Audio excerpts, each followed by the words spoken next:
Vamos então iniciar esta conferência invocando sobre nós o Espírito Santo, em nome do Pai, do Filho e do Espírito Santo. Amém. Vinde, Espírito Santo, enchei os corações dos vossos fiéis e acendei neles o fogo do vosso amor. Enviai o vosso Espírito e tudo será criado e renovareis a face da terra. Oremos.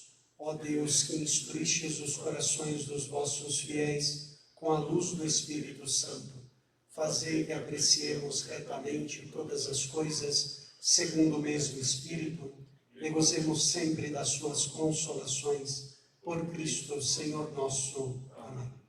Ave Maria, cheia de graça, o Senhor é convosco. Bendita sois vós entre as mulheres e bendito é o fruto do vosso ventre, Jesus. Santa Maria, Mãe de Deus, rogai por nós, pecadores, agora e na hora de nossa morte. Amém.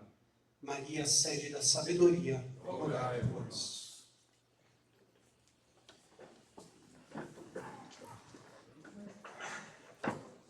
Continuamos então nosso segundo dia de formações sobre a Constituição Dogmática Lumen Gentium do Concílio Vaticano II, e hoje compete a mim falar sobretudo do capítulo que aborda o tema da noção de povo de Deus na Constituição Dogmática Lumen Gentium do Vaticano II.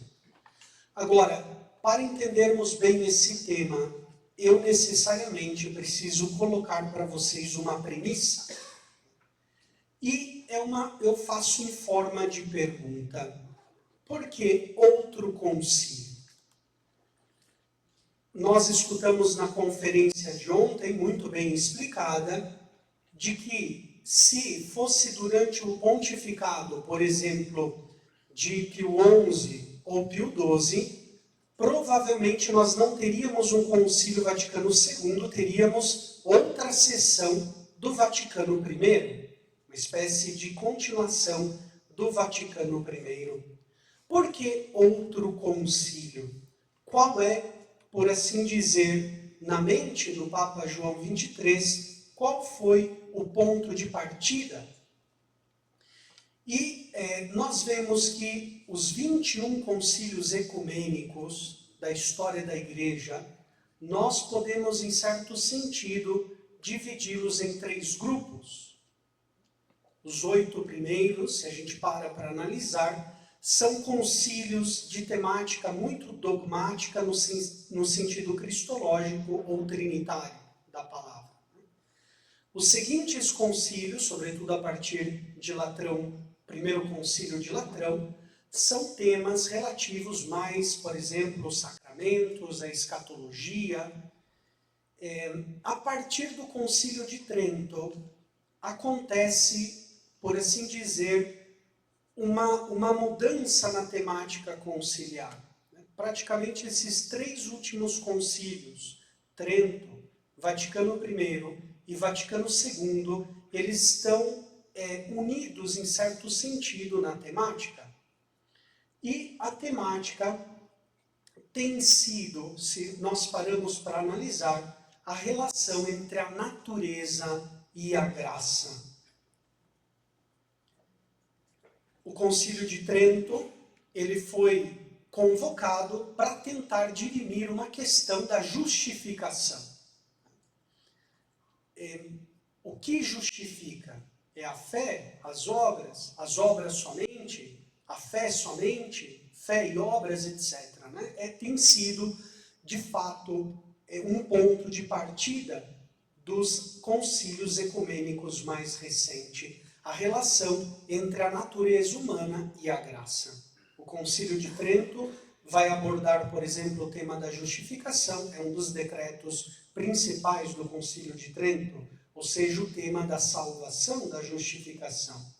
O Concílio Vaticano I também vai abordar uma temática antropológica, como o Concílio de Trento o fez, mas do ponto de vista do conhecimento humano dos mistérios de Deus, Deus que se revela e o ser humano responde com a fé, né, sobretudo na Constituição Dogmática Dei Filhos do Vaticano I, fala da resposta de fé do ser humano a um Deus que se revela.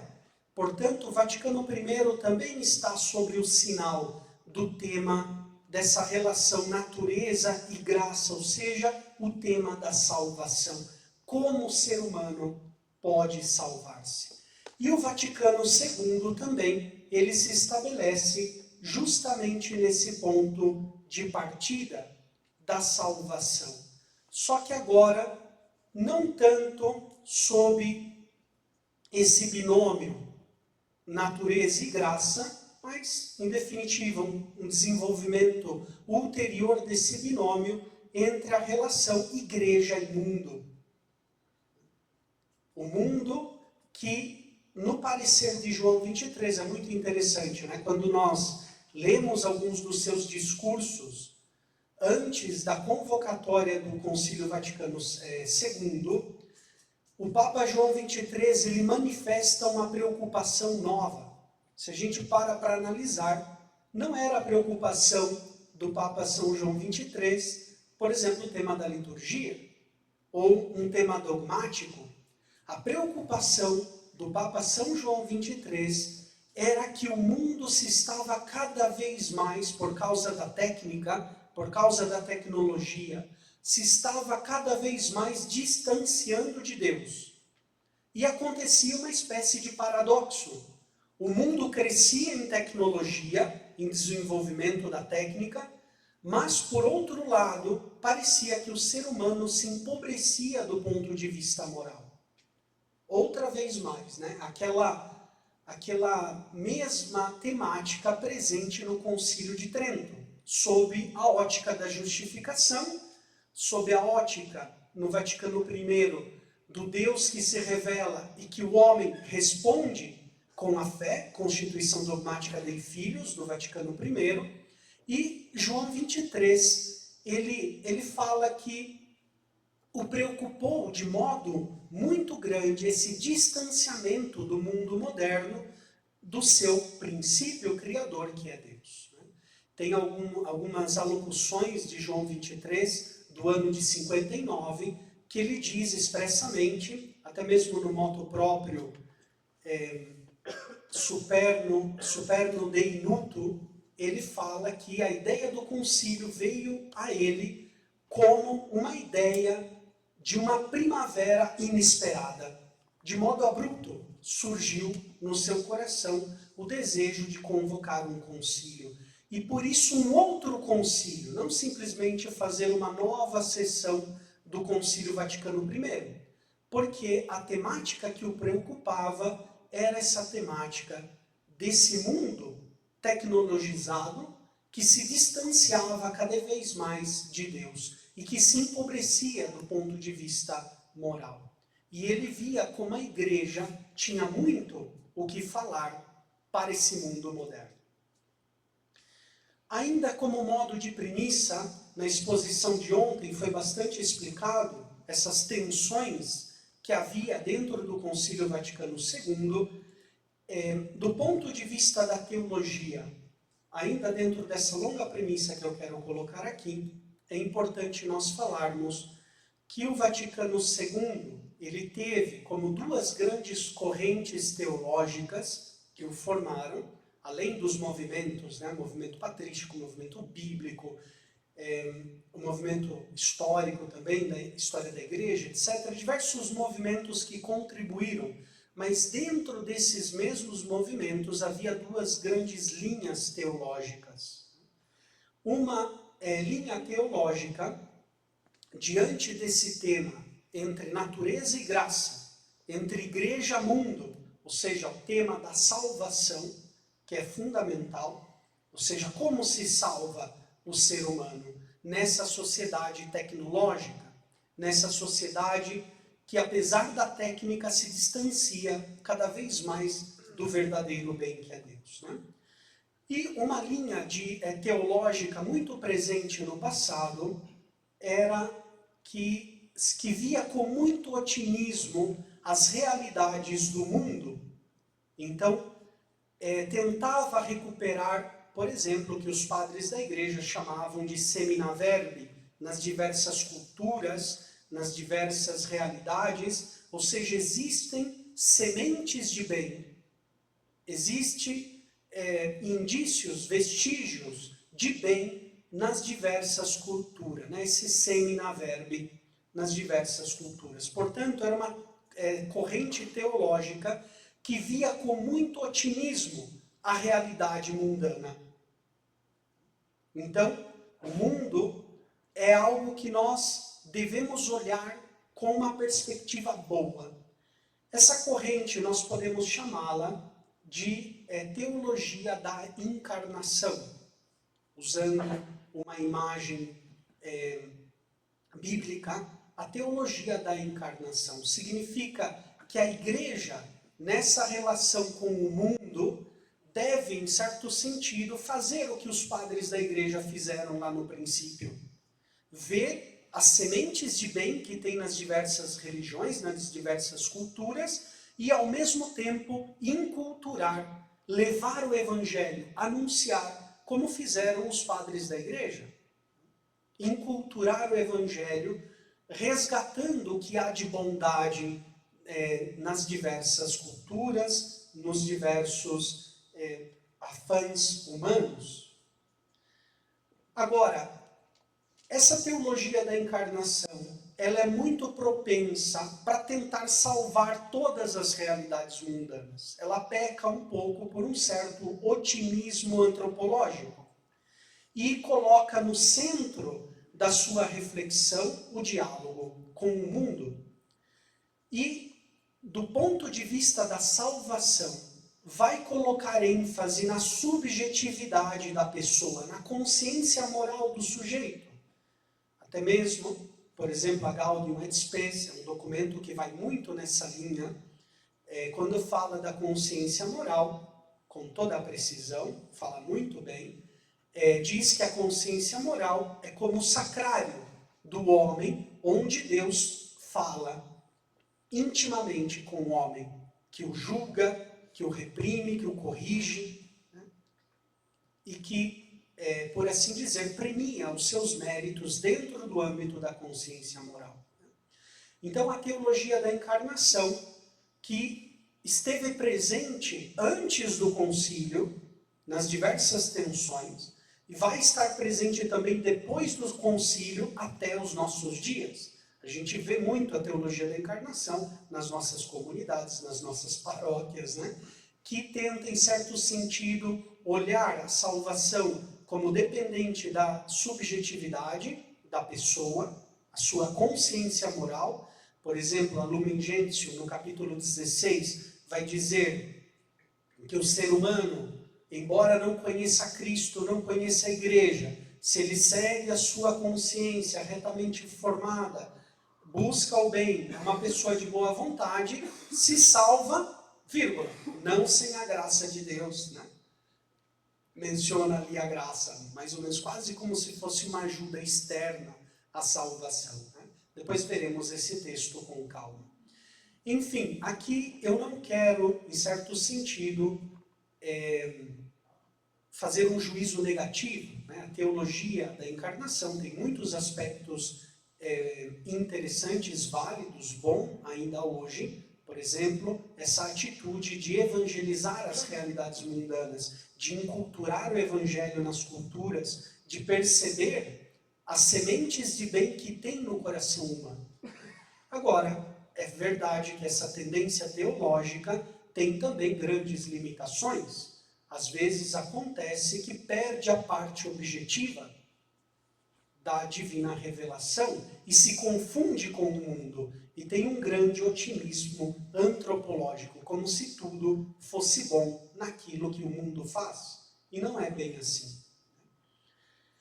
Juntamente com essa tendência teológica da encarnação, no século passado, mas sobretudo depois do Concílio Vaticano II, está presente antes, mas cresce depois do Concílio Vaticano II, uma outra perspectiva que coloca o ênfase não já na subjetividade da salvação, ou seja, no tema da consciência moral, mas em fatores objetivos de salvação. E os fatores objetivos da salvação são aqueles que foram revelados por Deus, ou seja, o caminho objetivo que nos leva à salvação são os sacramentos. Então surge, por assim dizer, também forte, antes do Concílio Vaticano II, assim chamada teologia da cruz. A teologia da cruz, ela vai se opor em certo sentido à teologia da encarnação, vai dizendo que a salvação não é um ato subjetivo da pessoa, porque senão cada um, crê o que ele quer, acha o que ele quer, mas está no fator objetivo daquilo que Cristo estabeleceu por meio da sua igreja, que são os sacramentos. E, portanto, quem quiser salvar-se, renuncie a si mesmo, siga a Cristo tomando a sua cruz de cada dia. Entre nesse caminho sacramental de conversão. Então, essa segunda linha teológica coloca ênfase na salvação no tema objetivo e, portanto, vê o mundo como inimigo de Deus. São Tiago, na sua carta, ele diz que a amizade com o mundo é inimizade com Deus. Então, a atitude não deve ser agora de diálogo, mas de anúncio da palavra, de querigma. Eu devo proclamar a palavra ao mundo e aquele que crer e ser batizado será salvo. Quem não crer já está condenado. Mas, digamos assim, não tem uma atitude de sair até o mundo, dialogar com o mundo, ver as sementes de verdade e de bem que existem nas realidades, simplesmente ver o mundo com uma atitude mais julgativa, o mundo como inimigo de Deus, com o qual não se deve dialogar, eu devo anunciar a palavra.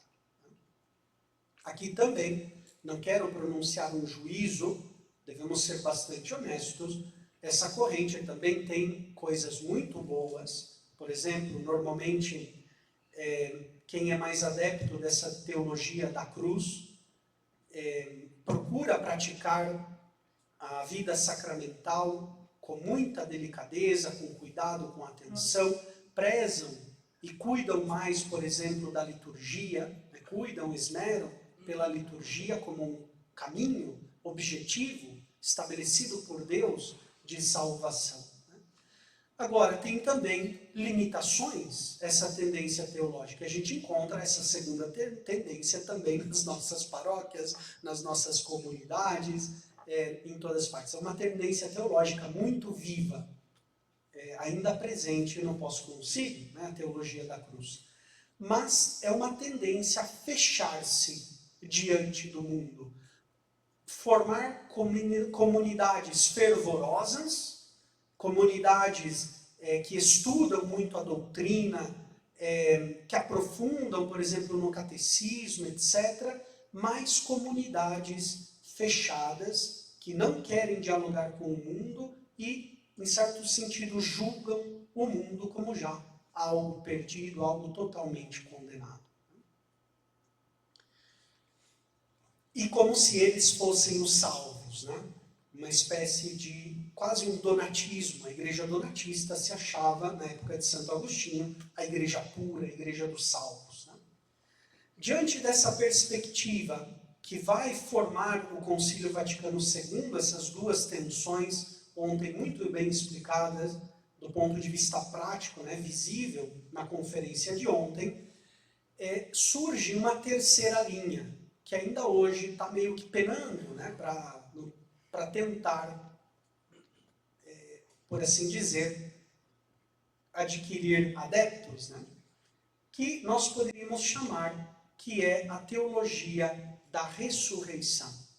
Vendo a insuficiência de uma teologia da encarnação e também as limitações de uma teologia somente da cruz, que se fecha ao mundo, depois do concílio, sobretudo na revista Communio, A revista Communio foi uma revista fundada por alguns teólogos que estavam insatisfeitos com alguns resultados do pós-concílio.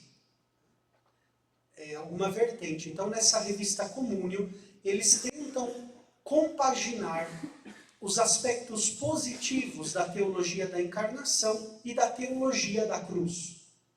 Por exemplo, nessa imagem da ressurreição, nós vemos Jesus ressuscitado, mas com as marcas da paixão. Mas o Cristo ressuscitado é aquele que vai ao encontro dos discípulos que estavam perdidos. Ele vai ao encontro das realidades mundanas. Ou seja, não é, por assim dizer, uma igreja fechada em si mesma. É uma igreja que está em saída, mas é uma igreja que nessa saída não perde a sua identidade. Ela mantém as chagas do Cristo que padeceu na cruz. Ou seja, o caráter objetivo da salvação, que são os sacramentos, que é a liturgia. Essa proposta da teologia da ressurreição, grandes teólogos, um deles, por exemplo, Ratzinger, von Balthasar e outros, que eram representantes desta linha. Mas, eu digo, essa pelo menos é a minha visão, pode ser que eu me equivoque, é uma linha teológica que ainda não conseguiu dar frutos práticos nas realidades paroquiais, né? Ainda hoje a gente vê a realidade eclesial brasileira, mas do mundo inteiro ainda polarizada entre a teologia da encarnação em diversas vertentes. Por exemplo, a teologia da libertação é um modo da teologia da encarnação. A teologia do povo é um modo da teologia da encarnação. E assim, sucessivamente, também a teologia da cruz tem diversas linhas, né? E as duas se vê nas nossas comunidades paroquiais, em grupos de jovens, equipes, etc., né? Vemos aí de modo muito vivo. Mas ainda essa teologia da ressurreição se necessita ainda um desenvolvimento ulterior. Aqui eu coloco simplesmente alguns representantes, por exemplo, da teologia da encarnação, Hahner, com a teoria dos cristãos anônimos, etc., né? Schillebeck e Hans Kuhn, por exemplo. Da teologia da cruz, por exemplo, George Lindbeck, ele é protestante, não é católico, né? Os dois são protestantes, não são católicos, mas, por exemplo, Lindbeck foi professor de muitos teólogos católicos. Então, tem muitos teólogos católicos que tiveram influência desses teólogos, né? E, por exemplo, da teologia da ressurreição, von Balthasar, Ratzinger e Schindler, por exemplo. O Papa, então, João 23, ele vai dizer no texto de convocação do Concílio Vaticano II que esta é a sua preocupação. Não é como nós pensamos, né? Era uma preocupação litúrgica. Não. Uma preocupação dogmática. Era uma preocupação, sobretudo, com o tema da salvação. Outra vez, a relação natureza e graça, que é iniciado lá no Concílio de Trento. Olha só o que ele diz no documento de convocação do Concílio. Esta divina presença, sempre viva e operante da Igreja, na Igreja, a presença de Cristo na Igreja, é sentida, sobretudo, nos períodos mais graves da humanidade. É então que a esposa de Cristo se mostra em todo o seu esplendor de mestra da verdade e ministradora da salvação. E é então que também exerce todo o poder da caridade, da oração, do sacrifício e do sofrimento. Meios espirituais invencíveis usados por seu divino fundador, que em hora solene de sua vida declarou: tende confiança, eu venci o mundo.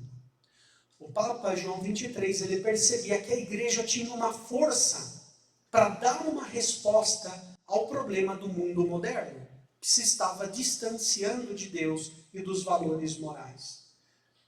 a igreja assiste hoje à grave crise da sociedade. Enquanto para a humanidade surge uma era nova, obrigações de uma gravidade e amplitude imensas pesam sobre a igreja, como nas épocas mais trágicas da história. O Papa João XXIII está vendo que a tecnologia, a técnica, está afogando o ser humano. O ser humano ele está sendo esmagado na sua dignidade e na sua grandeza pela técnica. Por exemplo, as 2 guerras mundiais foram um exemplo disso. E depois estava o contexto da Guerra Fria. O homem, toda aquela corrida armamentista, a corrida espacial por chegar à Lua, etc. Aquela tecnologia estava destruindo o ser humano. Trata-se, na verdade, de pôr em contato com as energias vivificadoras e perenes do Evangelho o mundo moderno. Olha só, atitude de diálogo nesse mundo que está perdendo o dom da salvação. Mundo que se exalta por suas conquistas no campo da técnica e da ciência, mas que carrega também as consequências de uma ordem temporal que alguns quiseram reorganizar prescindindo de Deus. Por isso, a sociedade moderna se caracteriza por um grande progresso material, a que não corresponde igual progresso no campo moral. Daí enfraquecer-se o anseio pelos valores do espírito e crescer o impulso para a procura quase exclusiva de gozos terrenos, que o avanço da técnica põe com tanta facilidade ao alcance de todos. E mais ainda, um fato inteiramente novo e desconcertante, a existência do ateísmo militante operando em plano mundial.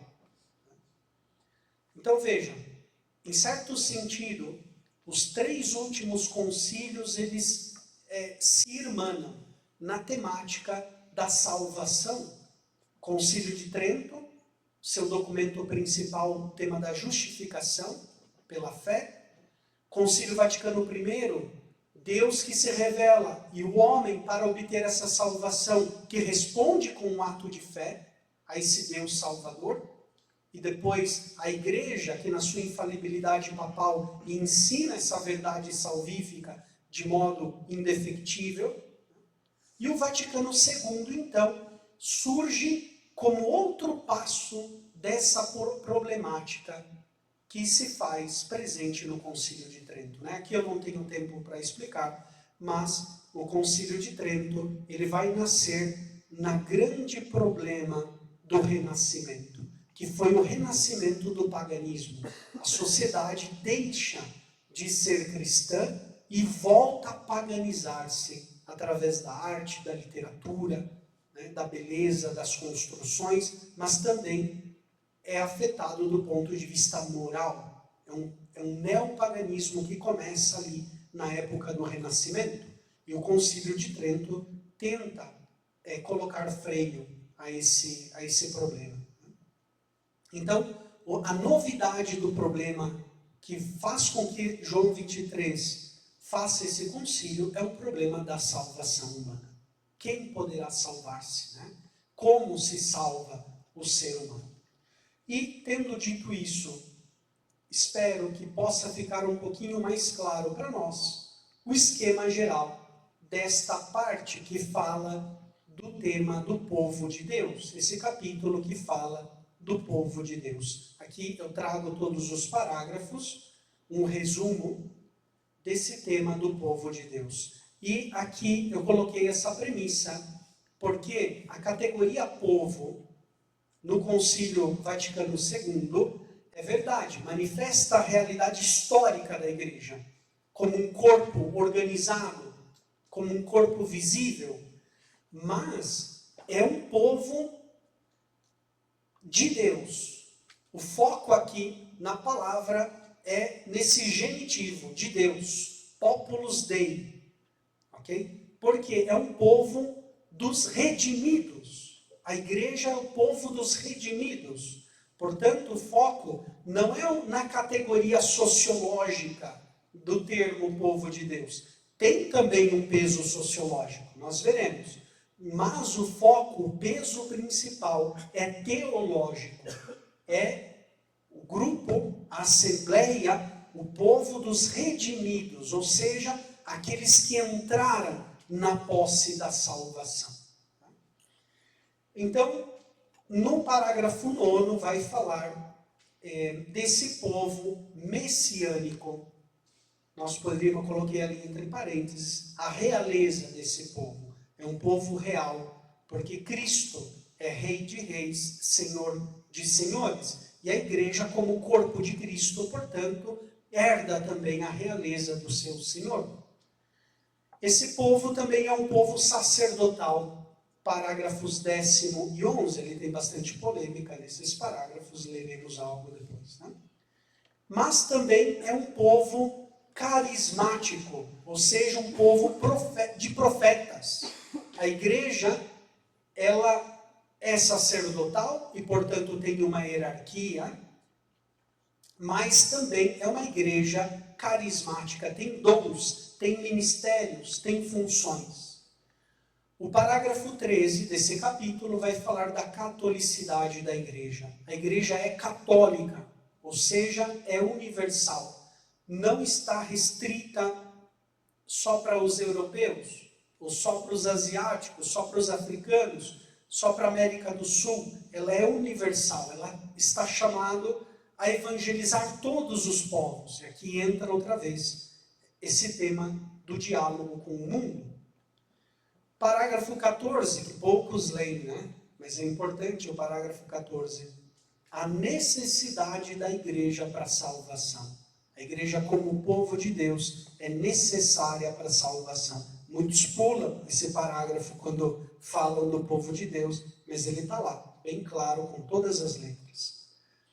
Depois, então, a igreja, colocando o fundamento que a igreja, povo de Deus, é necessária para a salvação, vai falar da relação dessa igreja, povo de Deus, com os não católicos.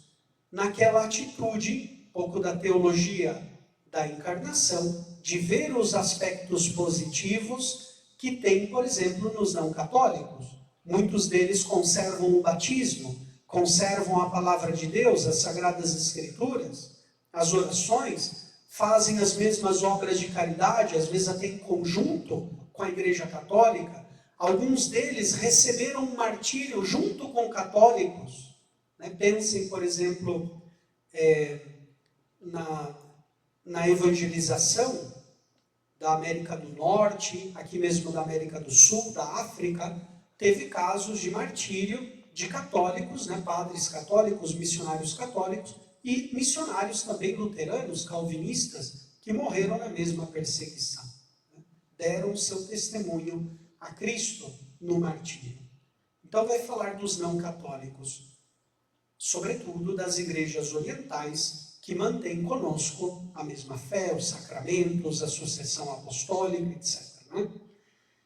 Depois, o capítulo 16, muito debatido, que fala da relação da igreja com os não cristãos. Primeiro com os judeus, depois com os muçulmanos e também com aquelas outras religiões ou homens de boa vontade. E conclui esse capítulo com o tema da igreja e o tema da missão, a necessidade de evangelizar todas essas realidades. Como eu lhes disse no início, esse tema da igreja povo de Deus, ele está muito emparentado com a reflexão patrística também. Porque os padres da igreja, eles viveram num tempo que a igreja não era predominante. A igreja era minoria diante de um mundo pagão. A igreja era minoria. Então a igreja, ela colheu as sementes de bem, sobretudo da filosofia, de Platão, de Aristóteles, mas também a bondade de algumas instituições romanas. Por exemplo, quando nós lemos o livro da Cidade de Deus, Santo Agostinho faz um grande elogio da civilização romana. Isso que o Império Romano não era imaculado, né? Tinha grandes também absurdos, grandes violações à dignidade da pessoa humana. Mas Agostinho olha ali as sementes de bondade que tem no espírito romano, nesse desejo de glória, de fazer grande o império, a virtude, o caráter romano, etc. Vejam aqui as citações que faz da patrística. Coloquei aqui as citações patrísticas deste capítulo da Lumen Gentium. Todas elas são citações indiretas, não tem nenhuma citação, nesse capítulo pelo menos, nos outros sim, vai ter citações diretas, mas aqui tem só menções aos padres da igreja. São Cipriano de Cartago, Cirilo de Jerusalém, Agostinho, São João Crisóstomo, Santo Ireneu de Lyon, Inácio de Antioquia, Agostinho de novo, Eusébio de Cesareia, Adidaquê, São Justino e Santo Ireneu, novamente. Né?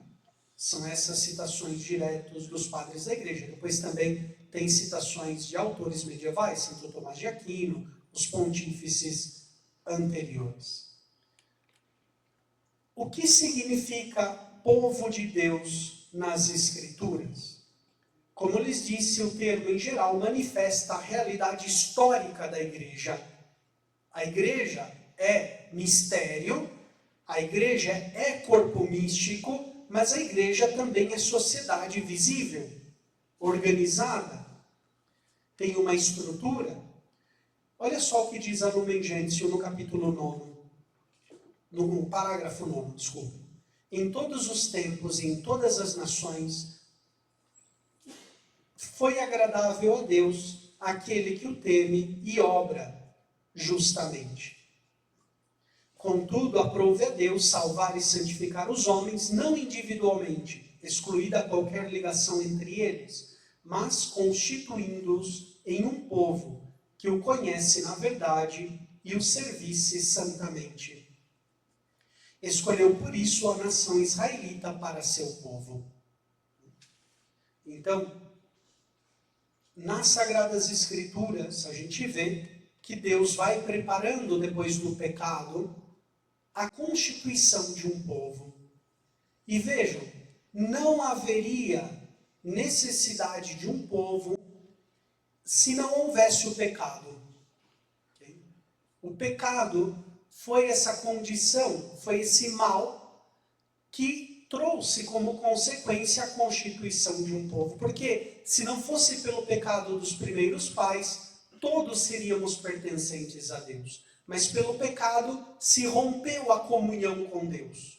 Então vejam que é uma categoria de povo de Deus, sobretudo teológica. Está relacionado com o tema do pecado original.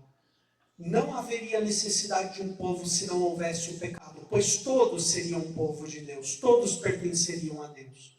O relato da Torre de Babel exemplifica a dissolução da unidade do gênero humano.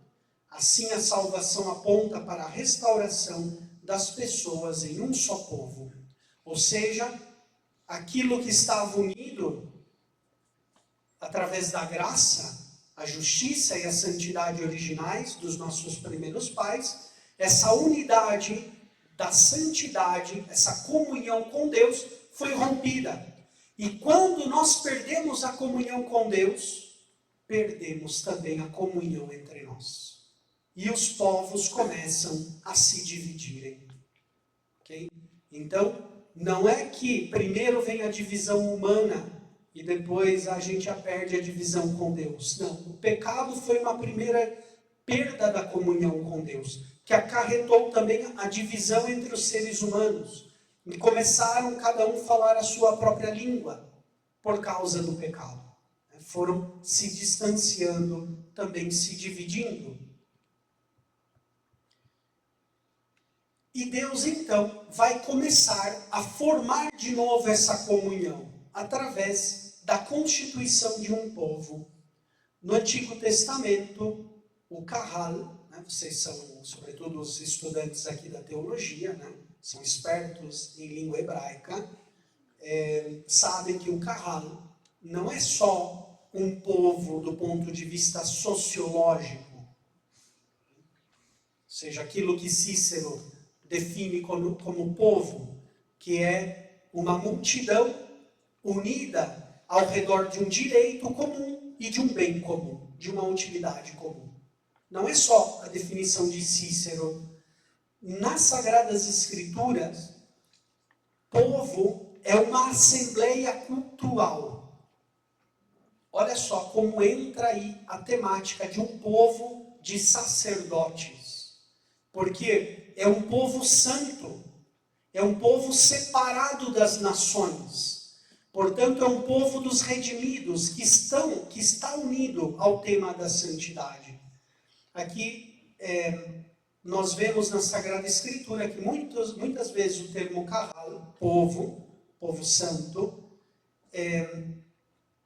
está em certo sentido em contraposição aos povos, às nações, que são chamados muitas vezes de Goim, porque são pagãos e não têm essa comunhão com Deus nosso Senhor.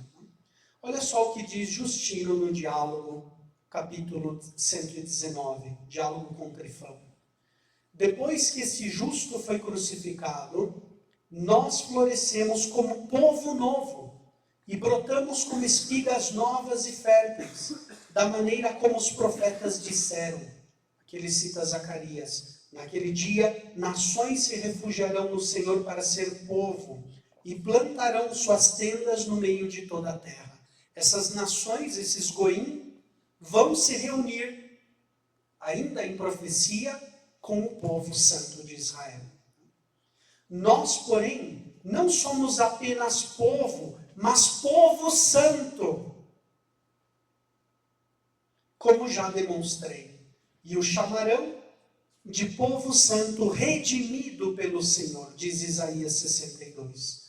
Não somos, portanto, uma plebe desprezável, uma tribo bárbara, como os pagãos chamavam os cristãos. Né?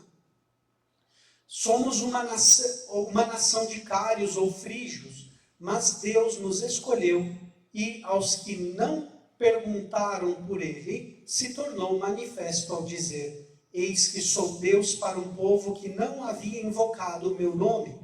De fato, esse é o povo que outrora Deus prometera a Abraão, anunciando-lhe que seria pai de muitas nações.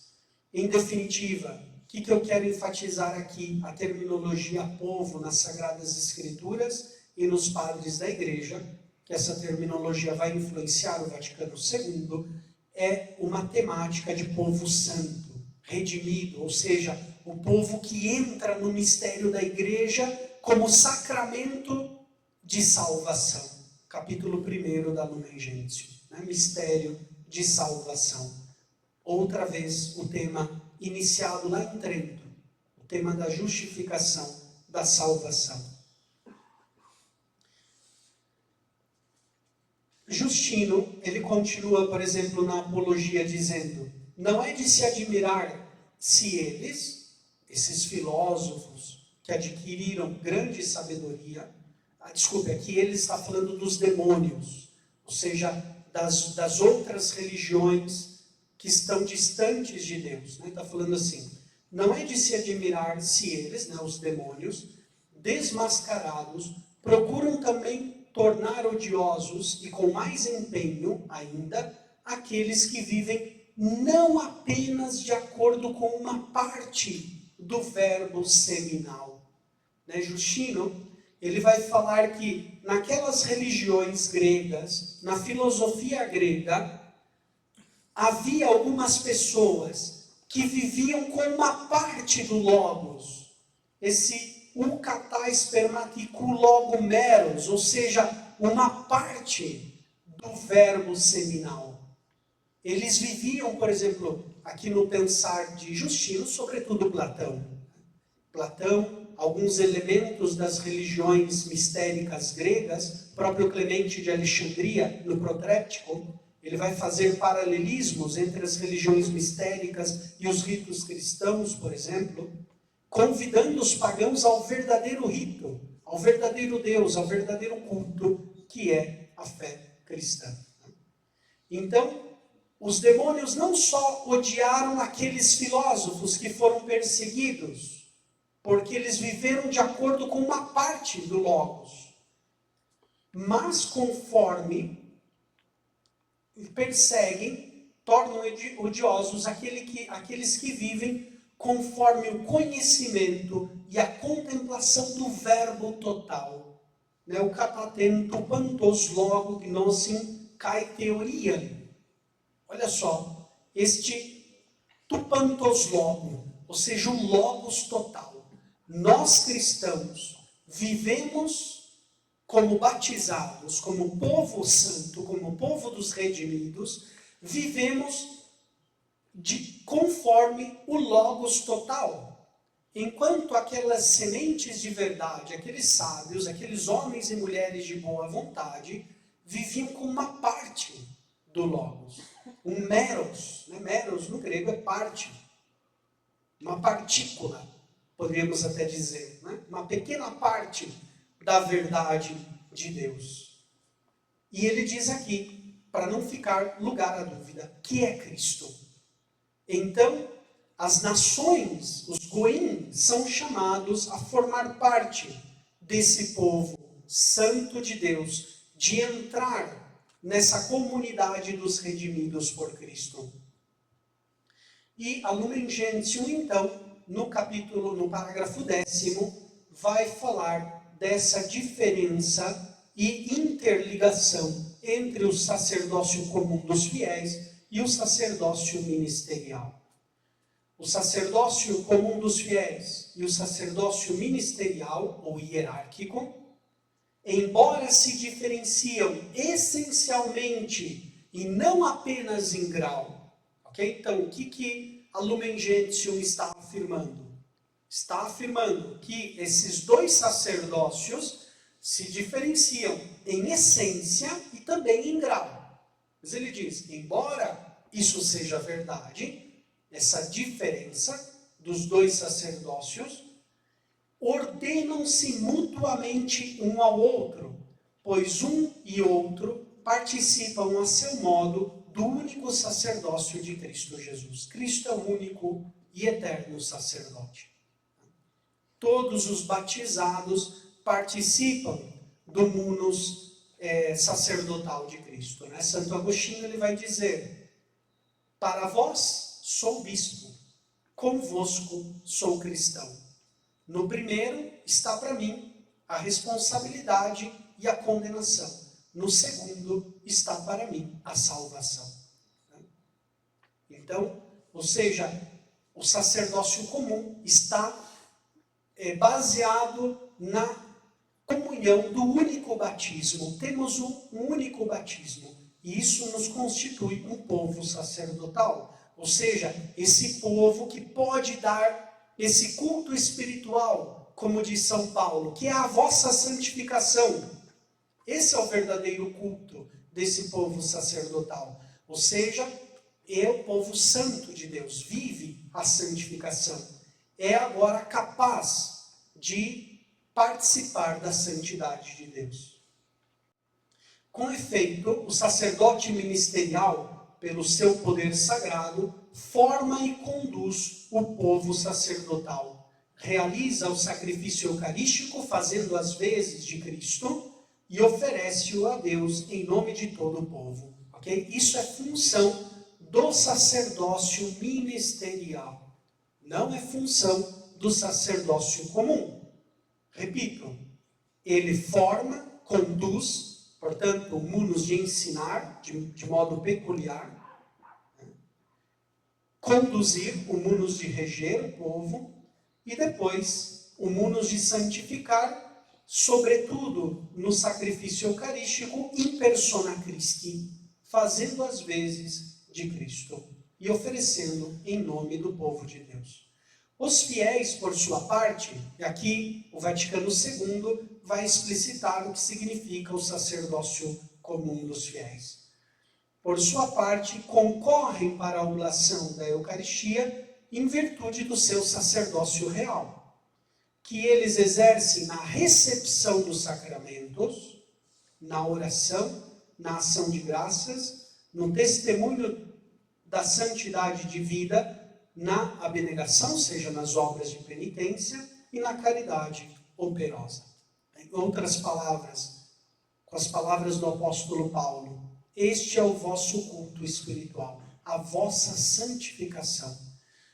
Nós fomos batizados para buscar a santidade. De fato, depois o Concílio Vaticano II, no capítulo 8º, vai falar da santidade na igreja. Está aqui embasada no batismo, que nos constitui como povo santo. O parágrafo 11, ele também é muito importante, porque ele vai completar, ok? Esse povo é santo, constituído pelo batismo. O parágrafo 11, então, vai especificar os meios sacramentais que constituem o povo santo de Deus. É interessante, né? Nesse capítulo a gente vê as duas tensões dentro do concílio.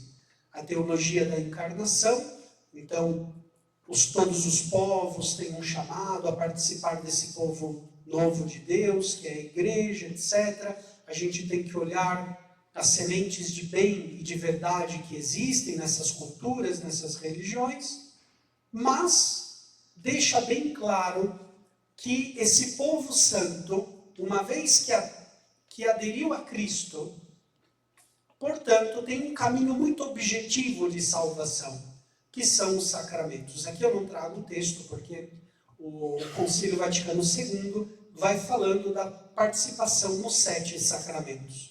No batismo, na confirmação, na Eucaristia, na unção, o sacramento do matrimônio, o sacramento da ordem, a confissão, enfim, né? Os 7 sacramentos.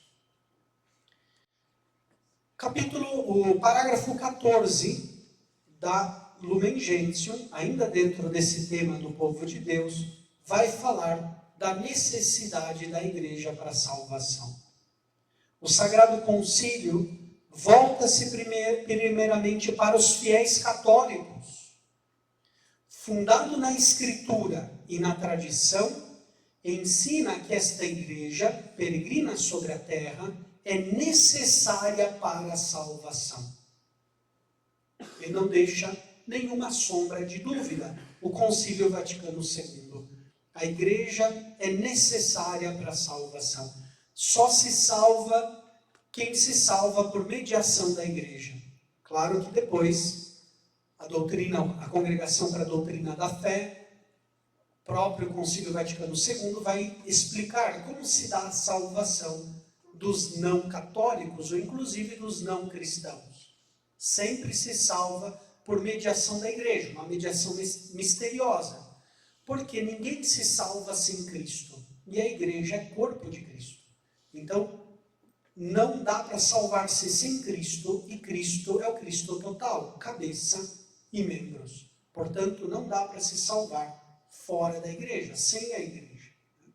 Então, quem se salva, sempre se salva pelo Cristo total, cabeça e membros. Com efeito, só Cristo é mediador e caminho de salvação, e ele torna-se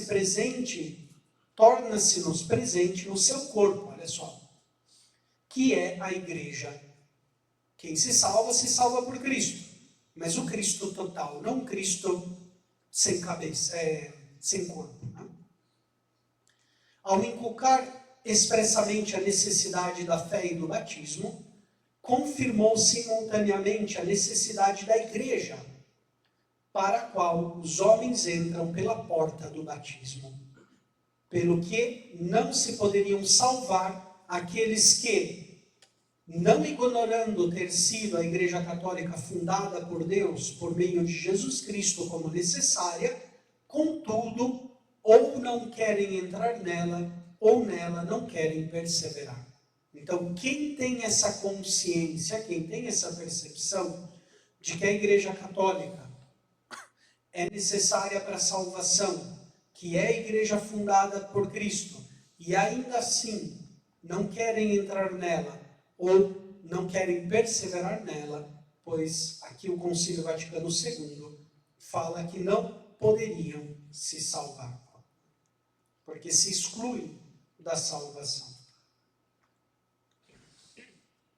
O Sagrado Concílio, depois ele continua, me parece que aqui é o parágrafo 15, talvez ele tenha um erro, me parece que é o parágrafo 15, uma vez que ele já deixou claro que o grau mais alto de pertença ao povo de Deus é a Igreja Católica, analogamente existe uma gradualidade na participação na Igreja, como corpo místico de Cristo. Ou seja, participações imperfeitas no mistério da Igreja. Ele vai dizer então, vai falar, por exemplo, dos não católicos, vai falar, sobretudo, das igrejas orientais, que compartilham conosco os mesmos sacramentos, a sucessão apostólica, vai falar das igrejas separadas, surgidas, as comunidades surgidas após a Reforma, que compartilham conosco, por exemplo, a palavra de Deus e alguns dos sacramentos. E vai falar depois do povo judeu, que é o primeiro povo da antiga aliança, e vai falar também dos muçulmanos, nesse capítulo 16. E quando o concílio fala dos muçulmanos, fala-se, também um parágrafo bastante polêmico, vou tentar aqui oferecer uma exegese, mas ele diz que os muçulmanos adoram conosco o único e misericordioso Deus. Nós sabemos, se a gente pergunta para algum muçulmano, eles não são politeístas. Eles creem que exista um só Deus, um único Deus, que eles chamam de misericordioso, o Deus misericordioso. Notem que nisso eles, digamos, acreditam na mesma coisa, ou seja, que Deus é um só. Mas alguns interpretam isso, e eu acho que não é bem o que o concílio está dizendo, que eles adoram o nosso mesmo Deus, porque nós sabemos que o Deus Uno ele também é trino, e os muçulmanos não creem no Deus trino, creem em um único Deus. Eles adoram conosco, diz o Concílio Vaticano II, o único Deus e o misericordioso Deus. Mas não está afirmando que é o mesmo Deus. Está simplesmente dizendo que uma característica da fé islâmica é que exista um só Deus, e não são muitos os deuses. E que esse Deus é misericordioso. A meu modo de ver, essa interpretação é aquilo que diz a letra do texto. Não diz que é o mesmo Deus. Adoram conosco, o Deus único, como um primeiro princípio, etc. Depois, a Lumen Gentium, nesse capítulo mesmo, capítulo 16, vai falar da salvação dos não cristãos. Lembre-se que eu falei que o tema fundamental para a convocatória do concílio é o tema da salvação. Aqueles que, ignorando sem culpa o Evangelho de Cristo e sua Igreja, procuram, contudo, a Deus com um coração sincero e se esforçam sobre o influxo da graça, por cumprir a sua vontade, manifestada pelo ditame da consciência, também eles podem alcançar a salvação eterna. Olha só, buscam a Deus de coração sincero, se esforçam sobre o influxo da graça, para cumprir a vontade de Deus, manifestada no reto ditame da consciência moral. Também eles podem alcançar a salvação. Não significa que necessariamente vão alcançar a salvação. Podem alcançar a salvação. Nem a divina providência nega os auxílios necessários à salvação àqueles que, sem culpa, não chegaram ainda ao conhecimento explícito de Deus e se esforçam, não sem o auxílio da graça, por levar uma vida reta. Qual é a crítica aqui a esse parágrafo que muitos fazem? Com toda razão, o próprio Ratzinger, quando ele era cardeal da doutrina da fé, num dos seus escritos ele vai colocar um ponto fraco deste texto, é que parece que a graça para a salvação é só uma ajuda extrínseca. É quase um pelagianismo, né? O Ratzinger vai dizer que o ser humano, com a sua consciência retamente formada, com a sua boa vontade, pode alcançar a salvação, vírgula, não sem o auxílio da graça. Tudo o que de bom e verdadeiro neles há é considerado pela Igreja como preparação para receberem o Evangelho, dado por aquele que ilumina todos os homens para que possuam finalmente a vida. Mas muitas vezes os homens, enganados pelo demônio, muitos pulam também esse trecho, né? Leem até ali, até vida, e pulam esse trecho aqui do parágrafo 16. Muitos homens, enganados pelo demônio, desorientam-se em seus pensamentos e trocam a verdade de Deus pela mentira, servindo a criatura em lugar do Criador. Ou então, vivendo e morrendo sem Deus neste mundo, se expõem à desesperação final. Importante ler também esse parágrafo aqui completo, ou seja, veja que tem aqui a tensão da teologia da encarnação, que vai focar no subjetivo da salvação. A reta consciência moral salva, né? Cardeal Newman, São John Henry Newman, ele dizia que ele, se tivesse de fazer 2 brindes, um ao Papa e o outro à consciência, primeiro ele faria um brinde à consciência, depois ao Papa.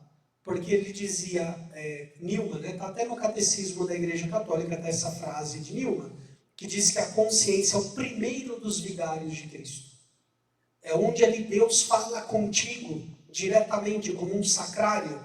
Por isso ninguém deve agir contra a própria consciência, retamente formada, né? Se deve formar essa consciência com os princípios morais do Evangelho, dos mandamentos de Deus, etc. Então, como conclusão dessa exposição desse capítulo sobre o povo de Deus, qual pode ser um caminho de reflexão ulterior para todos nós, nos estudos da teologia, nos estudos da filosofia, nos estudos do direito, etc. Como proposta, podemos acolher aquilo que essas duas correntes, tanto da teologia da encarnação quanto da teologia da cruz, têm de melhor para oferecer. Primeiro, uma teologia que reconhece os germes de bondade, de verdade, mas que são insuficientes para a salvação, que são insuficientes para constituir de por si um povo santo, e ir ao encontro deste mundo que está se perdendo por causa do avanço tecnológico, está cada vez mais se afastando da verdade de Deus, né? Acolher esse princípio que a igreja missionária deve evangelizar. E ao mesmo tempo, nessa saída, a igreja em saída, não pode perder a sua identidade, não pode anular as chagas do crucificado. Deve manter a sua identidade ao sair ao mundo para anunciar, não perder-se ou não configurar-se com o mundo, mas levar o mundo até Deus. E por isso essa imagem do Cristo ressuscitado, que mostra sem medo nenhum as suas chagas a Tomé, incrédulo. Hoje nós temos um mundo incrédulo. E como o Cristo ressuscitado, não devemos ter medo de anunciar com vigor o Evangelho, de mostrar as chagas. Mas Cristo foi à procura de Tomé. Ele saiu ao encontro de Tomé. 8 dias depois estavam de novo os discípulos reunidos e Jesus apareceu e foi ao encontro deles. Ou vai ao encontro também dos discípulos de Emaús e fala, explica, através das Escrituras, o que ele explica? Que Deus, não sei, foi grande? Não. Explica que o Cristo precisava sofrer para entrar na sua glória. E quando eles reconheceram Cristo? No partir do pão. na liturgia eucarística. Então, é uma reflexão que ainda a gente pode e deve desenvolver nas nossas paróquias, nas nossas comunidades, de levar as realidades mundanas até Cristo. Este foi o intuito do Concílio Vaticano II. Provavelmente, no futuro, se houver outro concílio, ou outra sessão do Concílio Vaticano II, não sabemos, né?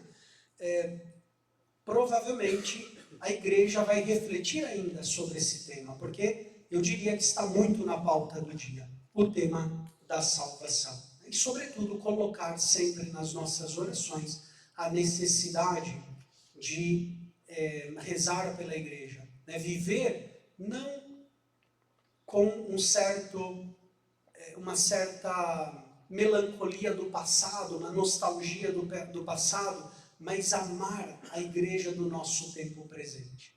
E buscar ser filhos fiéis da Igreja nos nossos dias. Essa é a Igreja na qual Deus nos colocou agora para amar, para defender, para lutar e para sofrer com ela. Tomara que todos nós possamos fazer isso com a ajuda da graça de Deus, com a proteção dos santos, a proteção de Nossa Senhora. Muito obrigado.